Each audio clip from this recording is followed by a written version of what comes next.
Figure.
That's exactly right.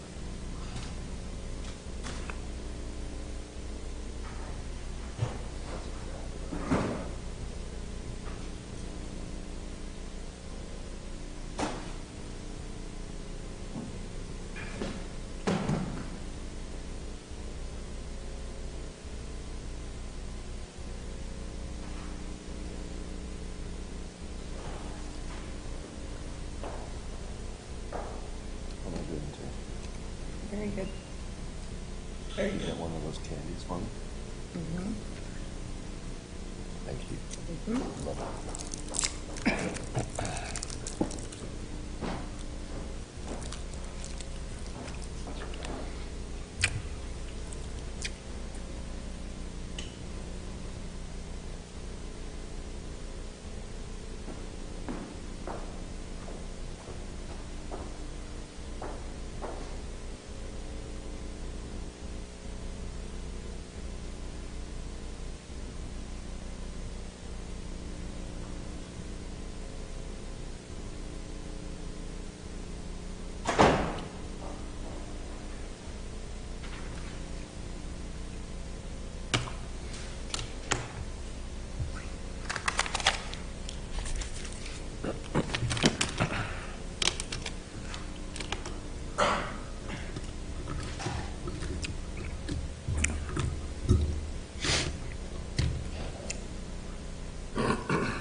defendant's sixth witness, please.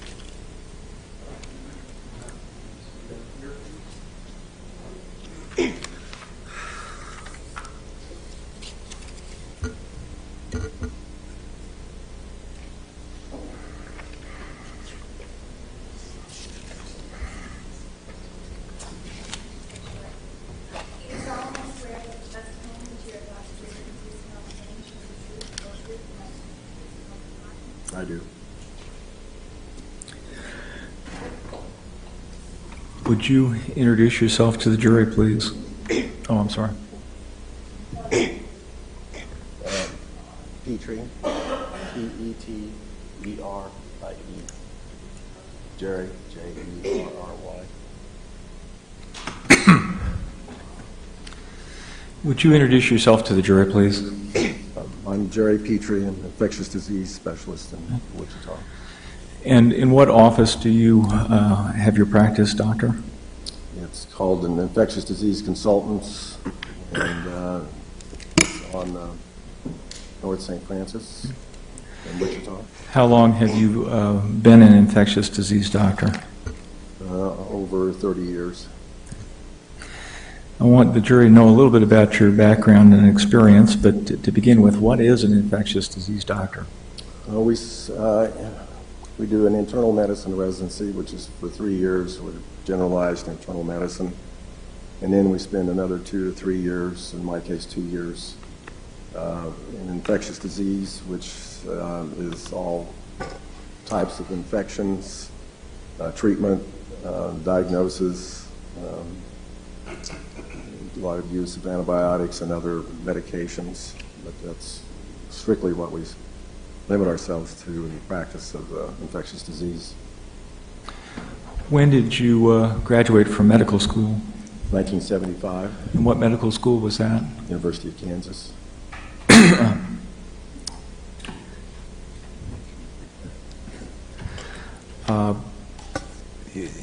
And then when is it that you have your specialty or obtained your specialty in infectious disease? I completed residency in internal medicine in 1978 and completed infectious disease fellowship in 1980. Are you board certified? Yes, I'm board certified both in internal medicine and infectious disease. And when did you receive your board certifications? In internal medicine in 1978 and 1980 for infectious disease.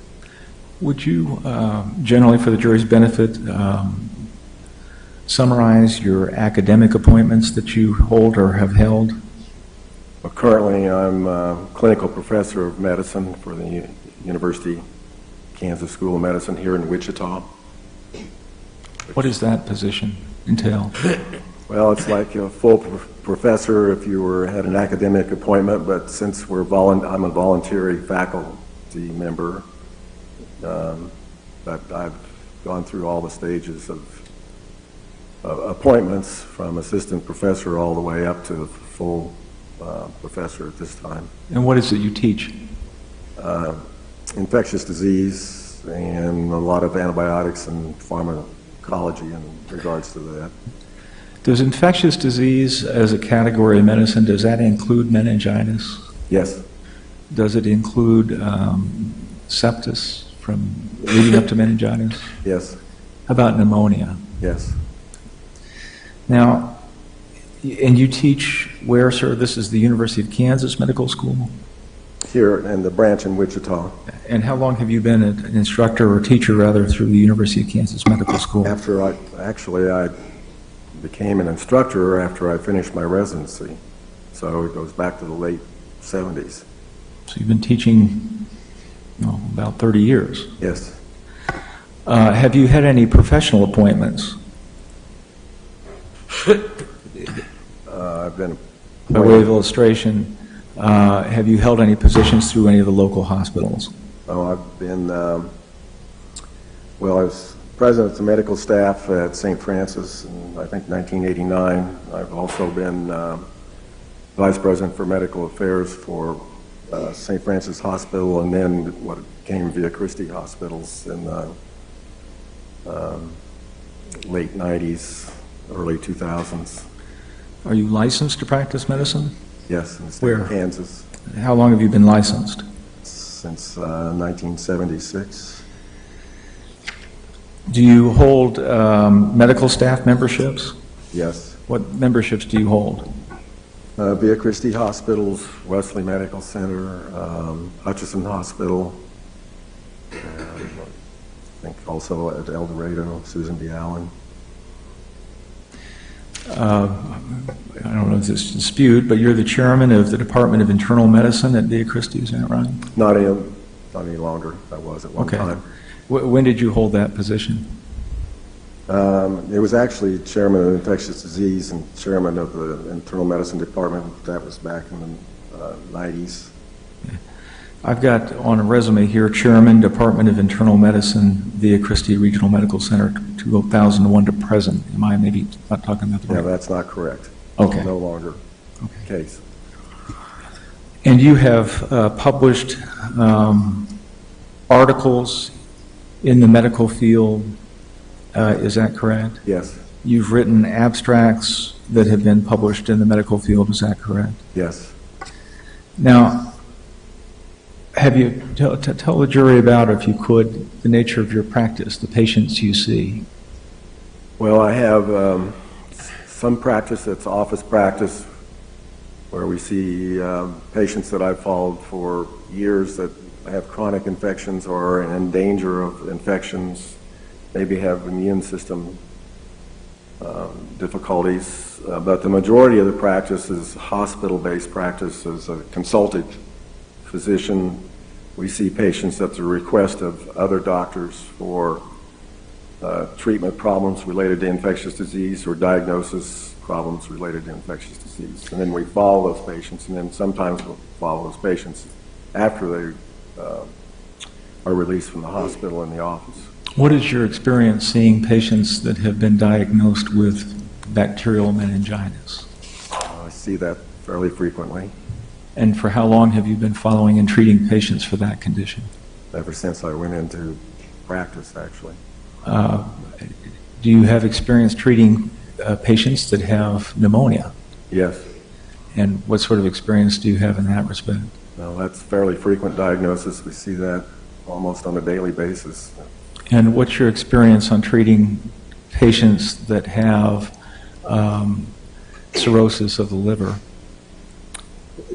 Some of the patients will have that as another condition. So I don't actually treat the cirrhosis. I leave that to the other doctors. But I have patients that I have to account for that as a comorbidity or another problem in treating and diagnosing the patients. Do you have some estimate as to how much experience you've had with patients that have this comorbidity of cirrhosis of the liver and other conditions over the years? Well, usually I would, and hospitalized patients that I've seen on a daily basis, there's probably at least one and maybe more patients with that condition. Thousands then. Over this, all over the years. Yes, okay. What is end-stage liver disease?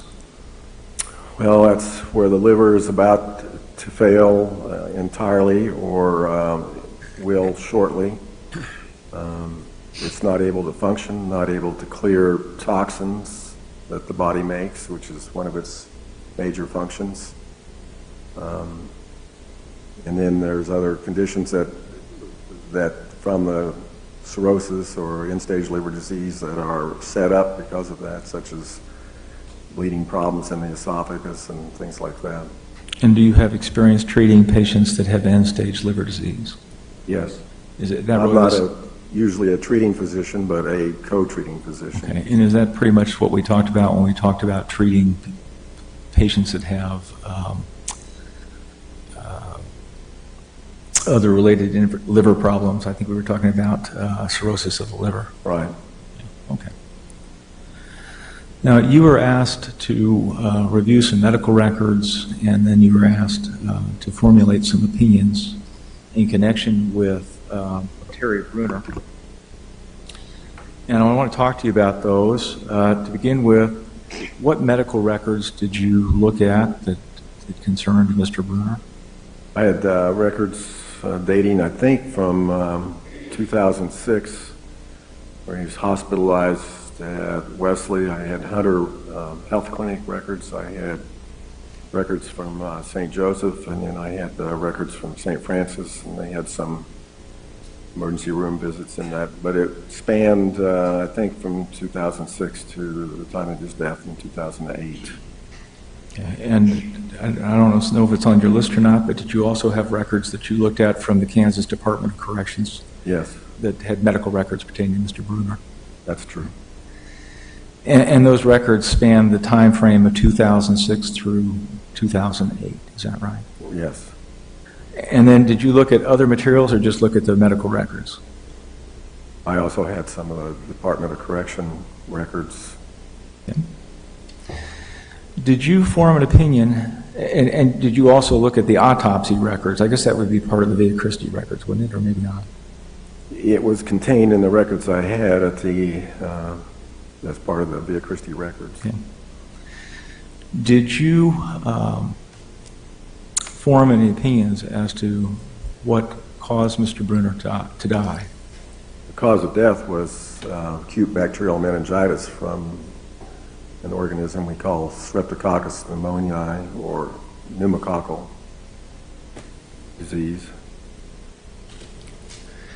And what was important in the medical records that you reviewed to establish that diagnosis? Yeah, the most important thing is the spinal fluid test, which actually grew out the bacteria and culture. And all of the spinal fluid findings were compatible with bacterial meningitis. When is that spinal fluid test done? That was done shortly after his arrival at Via Christi emergency room. And could you explain to the jury how that test operates and what's done as part of that test so that it becomes diagnostic?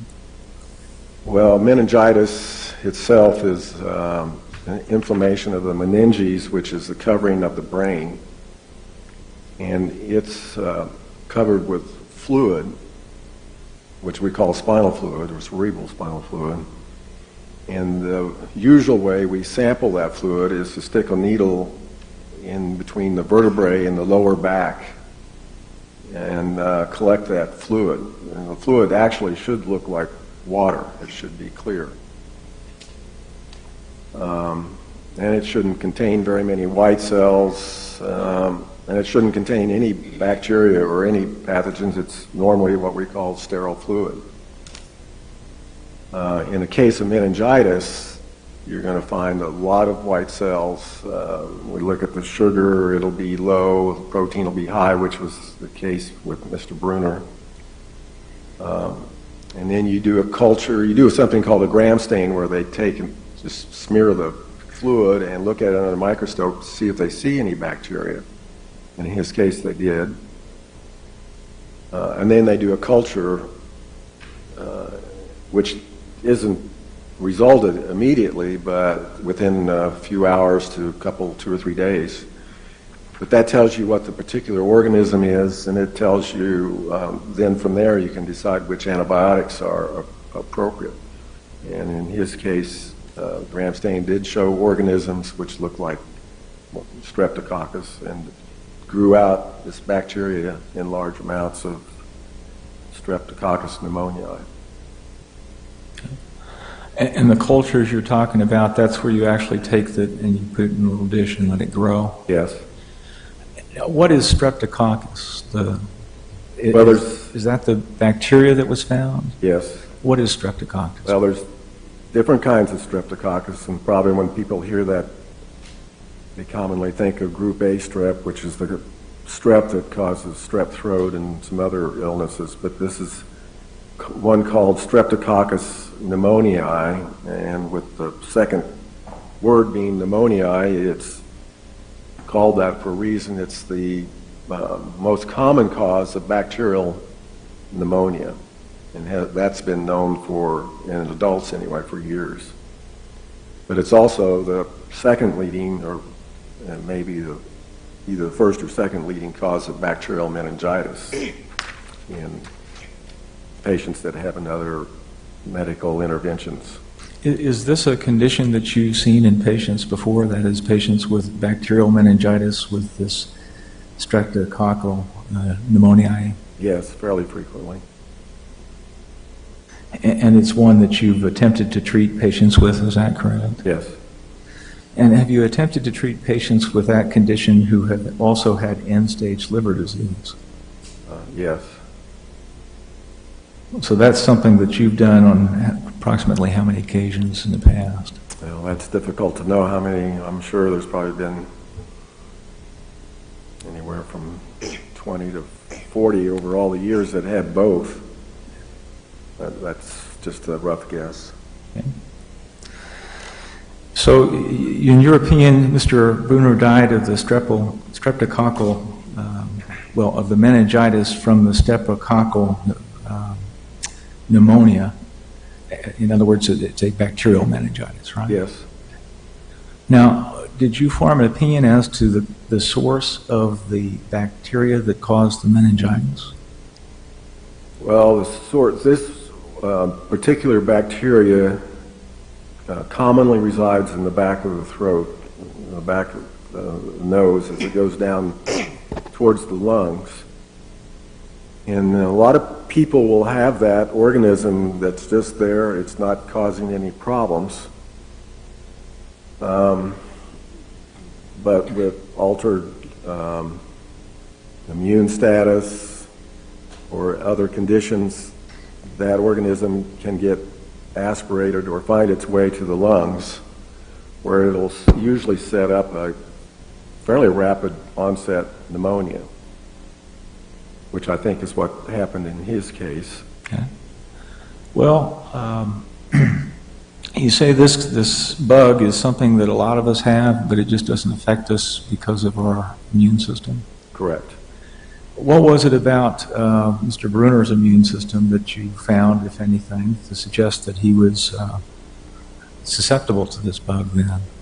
Well, with his end-stage liver disease, that does create dysfunction of the immune system because the spleen is affected by the liver failure. The spleen itself is important in filtering out the bacteria, and because it doesn't actually function normally when the liver's at an end-stage condition or cirrhotic, then it can't perform that function. So in other words, its immune system was damaged. And in pneumococcal or streptococcal pneumonia disease, the spleen is very important, having normal function. The patients that don't have normal splenic function will get pneumococcal illness, pneumonia, bacteremia, or meningitis much more rapidly than would a person without that problem. What sort of test did you look at in the medical records that would confirm that Mr. Bruner had end-stage liver disease? Well, mainly from the autopsy confirmed that. And what did that show? It showed he had another diagnosis with end-stage liver disease, cirrhosis. He also had esophageal varices, which is a complication of end-stage renal disease, or end-stage liver disease, I'm sorry. Can you put that in language that I can understand? What is an esophageal Okay, well, varice? the liver is so cirrhotic, and actually cirrhosis means scarring, so it's not normal tissue, and the blood flow can't go through the liver like it should. So it gets backed up, and it backs up into different venous systems and can't return like it should, so you get engorged veins in parts of the body, and one of those places is the esophagus. And an esophagus in an end-stage liver patient has what we call varices, which just means engorged veins. What's the esophagus? That's the... Esophagus is the tube that we use to swallow get food from the mouth to the stomach. And these can get so bad that they will actually rupture. And if they rupture, then they get bleeding, And blood to an end-stage, in the GI tract to an end-stage liver disease patient is somewhat toxic because the liver can't metabolize that blood, and it leads to more toxicity, and then the patient becomes what we call encephalopathic. In other words, they make enough toxins that their brain gets overwhelmed by the toxins, and they can't think or act appropriately. And what you found or looked at was from the autopsy where they actually looked at the liver and parts of the body and found these conditions. Right. But you made a comment just a moment ago that what will happen is you become overwhelmed with these toxins and you can't think straight. What's that medical condition referred to as? Hepatic encephalopathy. Okay, and how does that work? Does that mean you get the toxins in your system? How does that affect your brain? Well, the thing we measure in the blood is an ammonia level, which in his case was quite high on his arrival to the hospital. And I think he'd had previous hospitalizations, maybe at Wesley or something, where that had also been the case. But the ammonia accumulates to so much level that it's kind of like a sedative. And there's other toxins that the liver just can't clear, and they kind of overwhelm the brain. You can't think appropriately. What do you mean, like a sedative? Well, it kind of has the patient or the person so they may be confused, they may be lethargic, they may be sleepy, they may not respond to stimulation the way you would expect. And you found evidence of this condition with Mr. Bruner that reached back into the 2006? I believe that he was hospitalized at Wesley Medical Center, and he had accumulation of fluid in his abdomen, which we call acidic fluid, which is also from end-stage liver disease. This is basically where there's weeping of fluid because the liver can't handle it, and it accumulates in the abdomen. And he had to have that drained at that time. So that substantiates end-stage liver disease, probably going back at least that far. Now, he did not die of end-stage liver disease, though, did he? No. I mean, he died of meningitis, and I want to talk to you about that for a moment. There's been discussion that he had pneumonia. No, pneumonia and sepsis, meningitis. That factor of his disease progressed overcame. I think that's reasonable. What is sepsis? Well, sepsis is where you can actually isolate the bacteria from the bloodstream, but it's also so that's a clinical diagnosis, a laboratory diagnosis where the culture shows the bacteria. But in some cases, it's also a clinical diagnosis in that the blood pressure is low, the patient has high fever, is what we call toxic, it may be chilling, heart rate's high, white count's high. So in absence of a laboratory diagnosis, a clinical diagnosis can be made too. Now, you indicated that when you have sepsis, you expect to have a high pulse. Yes. The pulse would be at normally a high level of sepsis was Mr. Bruner's pulse would have been at normally higher than sepsis was taking place in the body. It should have been, yes. And what other conditions would you be able to describe? What vital signs coming from any have sepsis? Would you have blood pressure? Blood pressure, temperature. And also we expect it to be temperature. Yeah. Blood pressure would probably be low, though sometimes in the very early phase of sepsis it can be high and then become low. Temperature is elevated.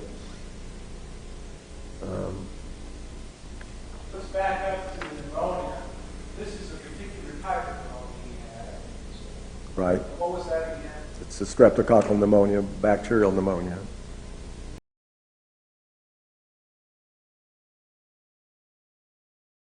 And that pneumonia, for someone like Mr. Bruner, how does it materialize Well, I believe he had this particular bacteria in the back of his throat because of his liver disease. He became somewhat encephalopathic. He couldn't respond like he should, and probably what we call aspirated some of the contents of the back of the throat into his lung. In other words, his swallowing mechanism wasn't intact, and so because of the encephalopathy. Do you have to vomit? Excuse me. Do you have to vomit for that? No, you don't have to vomit. That's just okay. Go ahead. I mean, it helps. You get a bigger load Yeah. of bacteria, but the organism can just go down into the windpipe and then into the lungs, where it will usually, especially in an immunodepressed patient, rapidly set up pneumonia. Is this a sequence that you've seen before? Oh, yes. Number of times. Yes. Do you have an opinion as to when, let me ask you this. If he had pneumonia, as the type we talked about on March 5, how long would he have untreated gone before it developed to meningitis or some other serious disease? If he had pneumonia on March 5th and did not receive antibiotics, I think he would rapidly have become much sicker. He would have shown that probably within 24 hours or so. So could we approach the bed?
Go ahead, Counsel. In your conclusion, or in your opinion, that Mr. Bruner died of streptococcal pneumonia, when did he contract, or first contract the streptococcal pneumonia bacterial meningitis? When did he first contract the meningitis? In my opinion, it probably would have occurred on March 10th.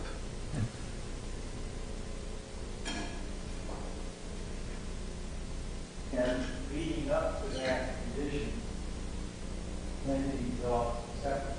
Objection. You just ruled on this, Judge. Is that in the report? No. Jameson. That all. You guys took my copy of the report with you, so.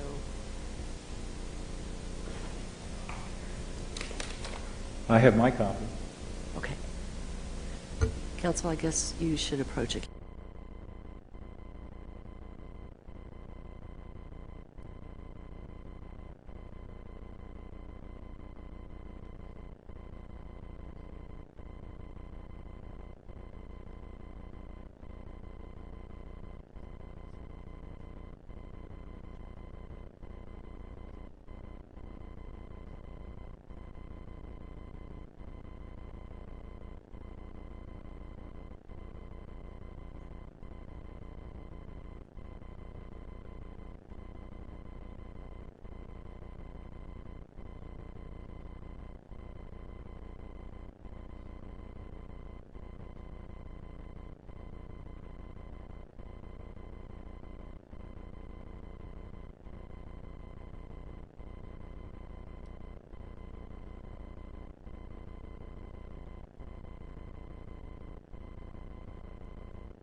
Now, what are the initial signs of meningitis secondary to the streptococcal pneumonia that was found with Mr. Bruner?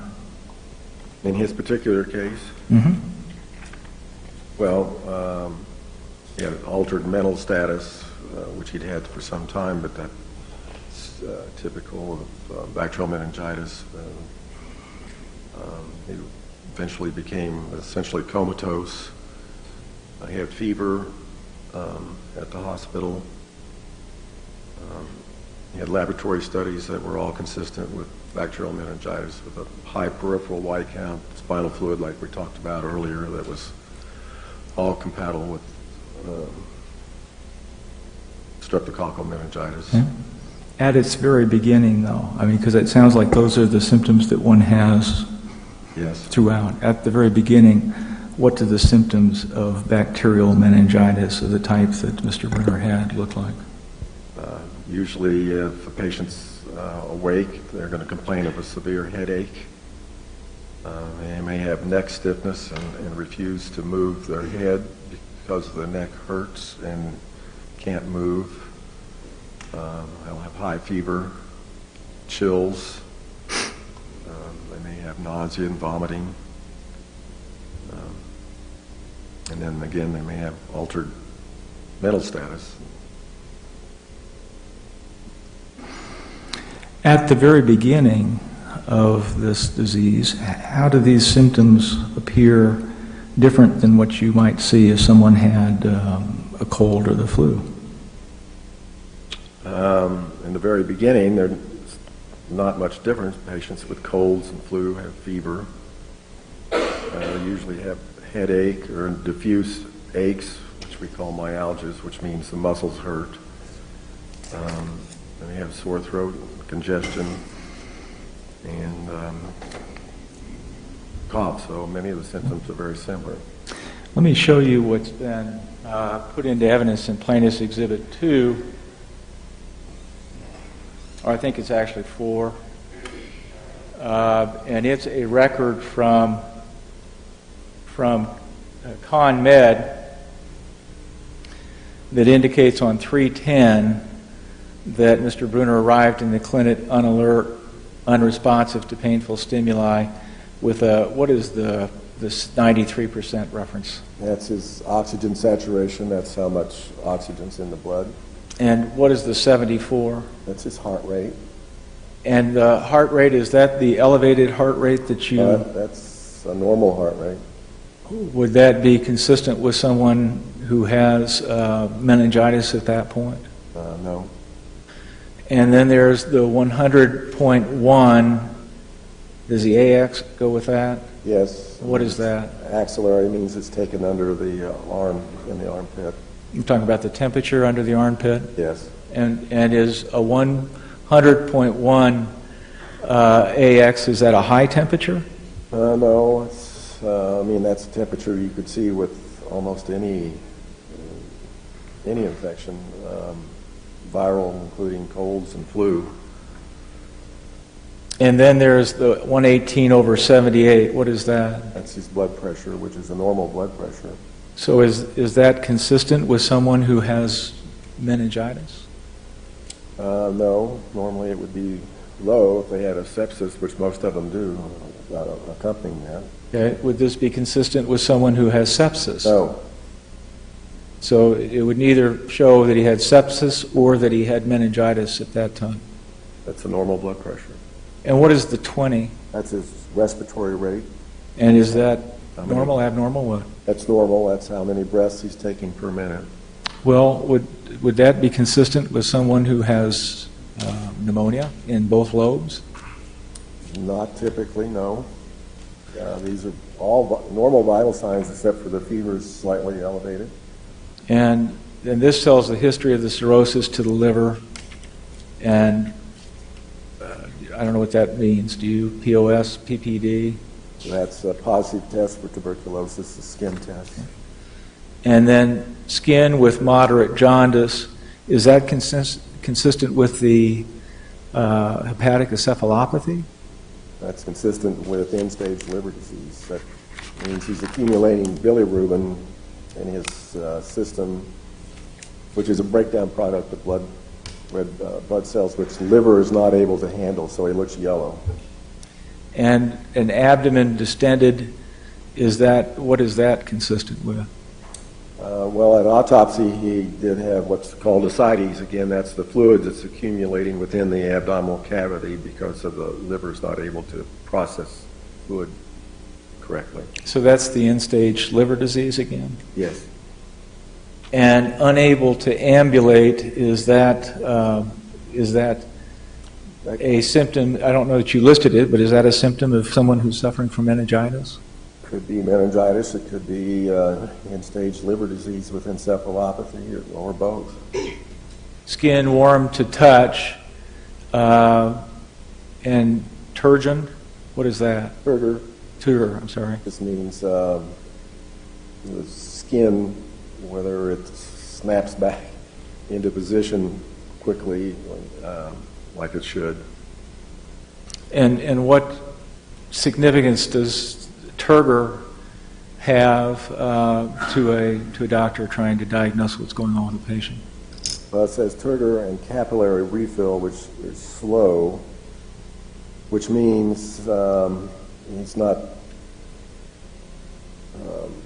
processing blood flow. His tissues aren't responding like they normally would. Capillary refill is the very, very small blood vessels, and they're not filling back up like they normally would, so this is an abnormal finding. And that abnormal finding, is it line up with meningitis? Could. Does it line up with sepsis? Yes. Does it line up with or have anything to do with pneumonia? Could. Counsel, could you move his microphones a little closer? I'm having some, it just sounds muffled up here. Thank you.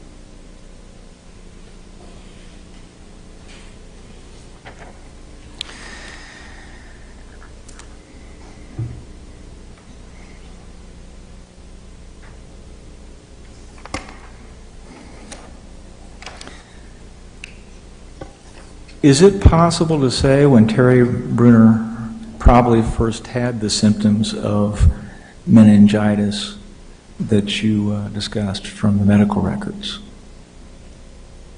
I think it occurred on the 10th of March. No. Is it possible to say, though, when? My thinking is that it occurred after he'd been transported to the clinic. What would the symptoms been when Mr. Bruner first had the meningitis that you talked about?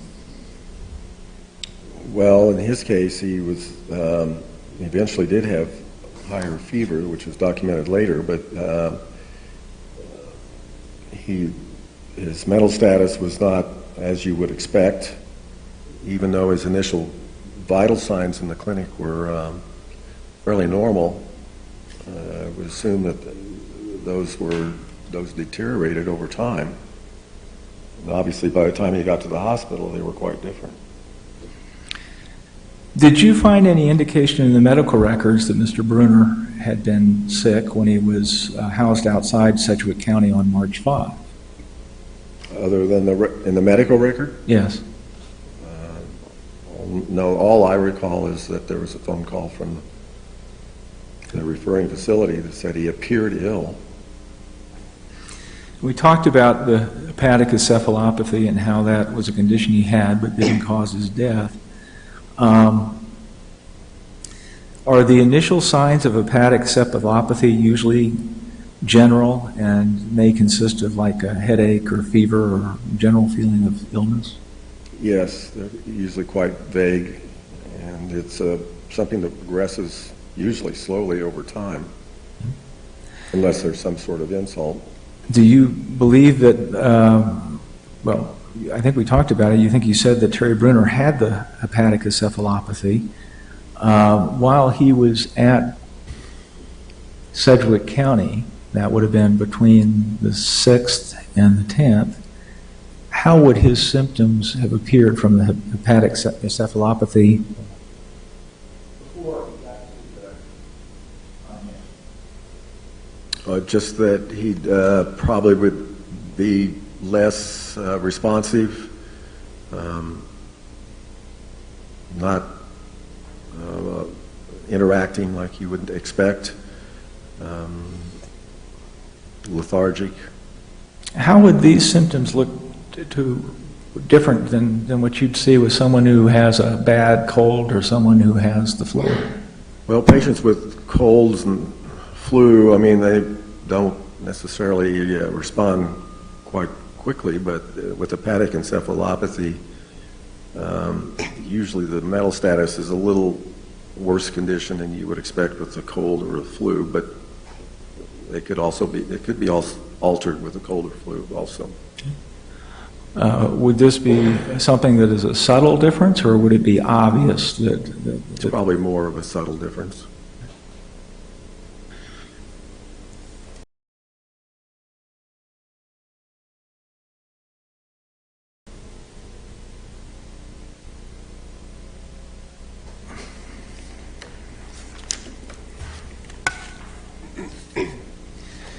Then let me talk to you about some medical orders. In the records from the doctor, or excuse me, from the clinic, there is reference to giving of a medication. What is that medication? Can you see that? Yes, that's Rocephin. It's an antibiotic. And that would have shown that the antibiotic was given sometime around, 9 o'clock? Right. What is that antibiotic used for?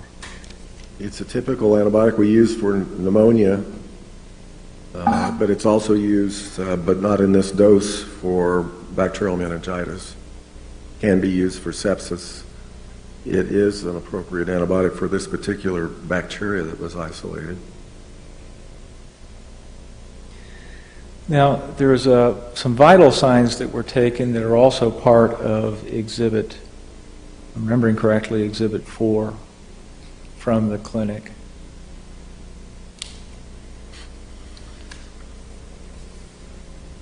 And those vital signs show a temperature of, 98? Looks like 98.2 axillary again. And that would be a normal? Yes. And it shows it was taken at 17:20. That would be what time? 5:20 in Okay. the afternoon. And it shows the pulse at 96, which if we compare the previous pulse rate, 74. Is that indicating that between this first reading and the second that he's now, his pulse has gone up? What's that indicating? Well, it's still a normal. We consider anything up to 100, but high 90s could be indicative of something changing. And then we've got a respiratory rate of, what is this RESP? That's respiratory rate, breaths per minute. It's 28, and that's a little on the high side. And that compared to 20. 20? Mm-hmm. And then we have blood pressure at 148 over an 82, and is that a high blood pressure? Now that's higher blood pressure. Higher in early. The 118 over 78. In early sepsis, blood pressure will often go up and then become low. Yeah. And then what is this SaO2? I guess it's 98. Okay, what is SaO2? That's the oxygen content of the blood. 98, 100%. So it was 93 here and 98. That remains normal, and the RA means room air, so he's not getting any What is supplemental. is the oxygen content of the blood, what does that measure? Measures how much oxygen the blood's carrying. If it's low, you need to supplement with oxygen. If you give me just a second.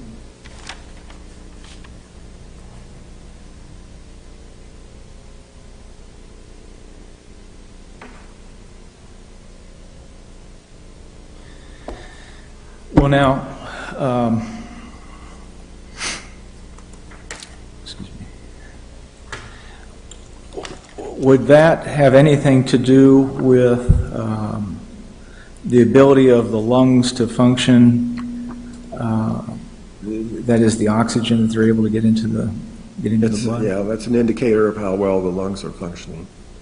So, when someone has severe pneumonia, does that affect the ability of the lungs to function?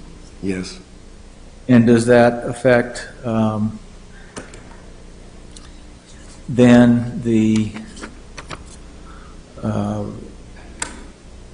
the oxygen level in their blood? Yes, if the pneumonia is severe enough, it will affect the pneumonia concentration in the blood. So, Concentration. when we looked at it, this first record of March 10, looks like his, and then the next record, which we were looking at, the vitals taken sometime around 5 o'clock or 5:20, it looks like his lungs seem to be, at least by that test, seem to be functioning pretty well. Yes, by that test. Is that consistent with pneumonia? No. A Inconsistent. simple pneumonia, yes, but not a severe bilobar pneumonia. Then in Plaintiff's Exhibit 4,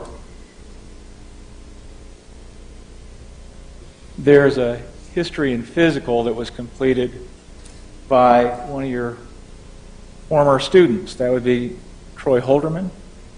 Yes. When he was a resident. At the time he was a resident, would you have been supervising him? Possibly if he was on our rotation, but I don't think at this time. Okay. There it shows a temperature rectally of a 100.4. Is that an elevated temperature? Not what we would consider fever, but it's borderline. Okay. And comparing that temperature to the vital we were just looking at, the temperature, there's a blood pressure of 155/99. Is that an elevated blood pressure? Yes. And what does that tell us as to his blood pressure if he was at 148 at 5 o'clock? It's just slightly higher. He has a pulse of 114 as opposed to the pulse here of 96. What does that tell us? And it's higher. In other words, this is worsening to some extent. Okay, at this point, he's on a mechanical ventilator for his respiration as opposed to before when he had respiration that was near normal, right? Right.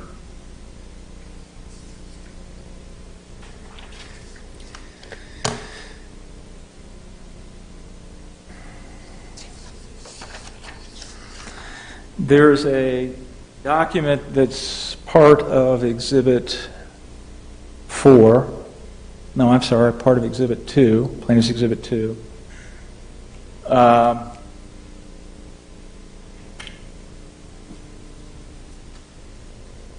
Which is a lab result, and there are some H's here. What does that indicate? H is high, abnormally high. Is there a white blood cell count on this document? Yes, the very top line, WBC. That WPC or BC? Yes. And it shows a result of 34,600 is what that means. And is that a normal white blood cell? No, off to the right is the reference range, and the high normal is 10,800. Okay. And so what did that indicate at that time? This is a very elevated white blood cell count, which would go along with a severe infection or sepsis. Now, the blood test was, or the specimen was drawn at 4:10 p.m. Focus on 4:10 p.m. then. How would Mr. Bruner have appeared when he was in the clinic, if you have an opinion, in terms of his symptoms at that time?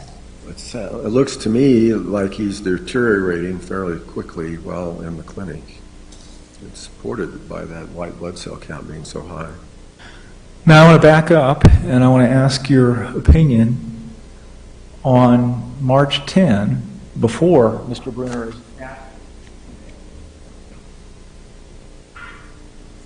Could you, before he gets to the clinic, on the basis of your opinion, based on reasonable medical certainty, what symptoms did he have and how were they presenting as they would have been seen or could have been seen by a layperson?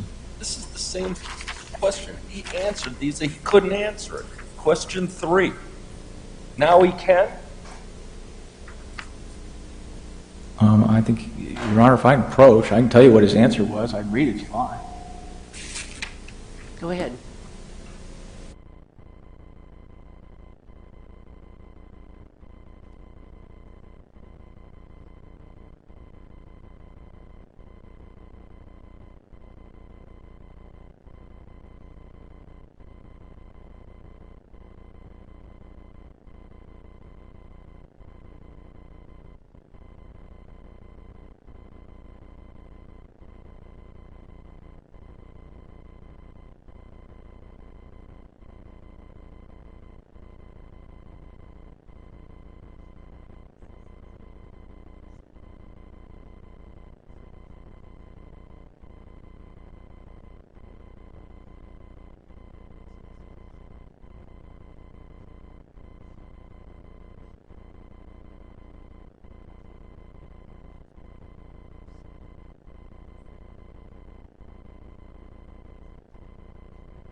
When Mr. Bruner first had bacterial meningitis, I thought you were going to ask just in general about meningitis. all right, I can ask that.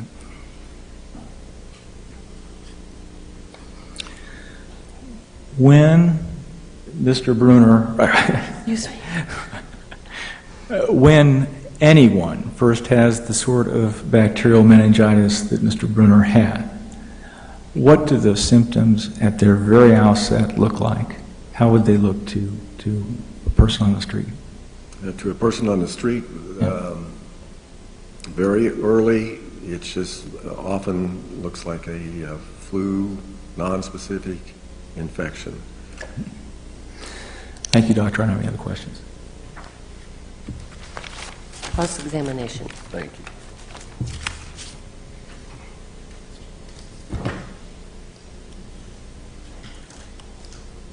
Good afternoon, Doctor. Good afternoon. Good afternoon, ladies and gentlemen.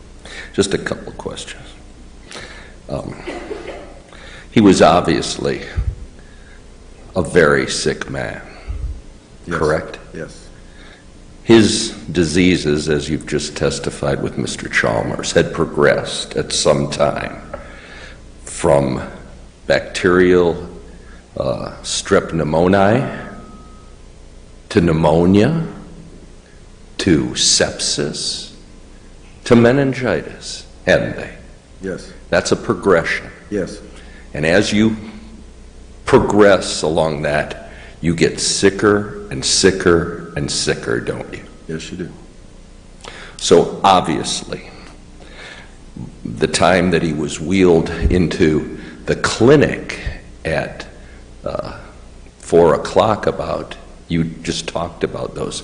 This was an extremely, gravely, I think Dr. Haldeman said, gravely sick man, wasn't he? At that point, and it got much sicker. Yes. And to your knowledge, in terms of the medical records, he had been locked in a cell for the entire 5 days he was in Sedgwick and had received no treatment whatsoever, had he? That's true. That's inhumane, isn't it? Yes. Yes, of course it is, because if you did that in your hospital, you'd call the police, wouldn't you? Yes. Thank you.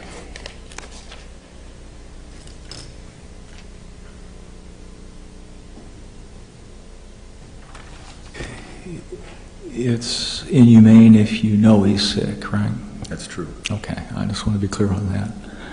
And you say he was an obviously sick man. When was he obviously sick? At the time that he got to the clinic. Before then, are you saying he was obviously sick? At the time they found him in his cell, I would think he was. Yeah. And before that, was he obviously sick? No. Thank you.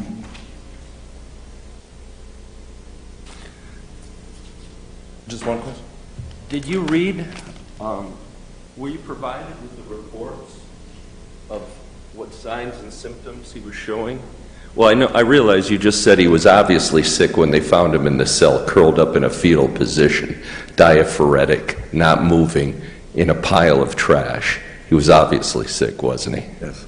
And he was left there, for a few more hours. Okay. Okay. He needed a medical care, didn't he? Obviously. You weren't even provided, though, with the statements of deputies as to what he looked like before and how he was complaining of being sick before 2 o'clock. Were you? Yes. You were. Yes. So you knew that inmates he had been on the floor for a long time before 2 o'clock. According to their statements, yes. Right. Yeah. Okay. So he was obviously sick for much longer than before 2 o'clock. Then, Thanks.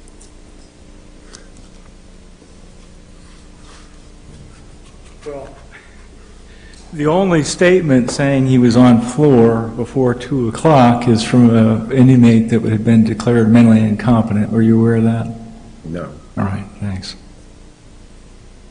Anything else? Nothing. Can this witness be excused? Yes, Your Honor. Mr. Feiger, can this witness be excused? Yes, please. Okay, thank you, sir.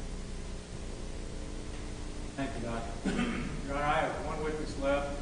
It's the physician's assistant we talked about, who's available on Monday, treating patients today. Okay, we did talk about that this morning, and I told council that I thought the better course would be for us to recess early today, and then when we come back on Monday, we will have a full day. I don't know if plaintiff will have any rebuttal evidence, but I do expect defendants will rest their case in chief. Plaintiff will then have a chance to present any rebuttal evidence if she wishes. At that point, we will have the instructions that the court will give you with regard to the law you will apply in the case. We'll have closing arguments, and then the case will be placed in your hands for a decision. After that happens, then really the amount of time that you take to deliberate and the hours you deliberate are in your hands. So please do remember how important it is that you not form any opinions about the case until you've heard the court's instructions regarding the law. Remember that there is more evidence to come. Remember not to discuss the case with anyone. And have a great couple, 4 or 5 days, and we'll see you Monday morning at 9 o'clock. Court is in recess. All rise.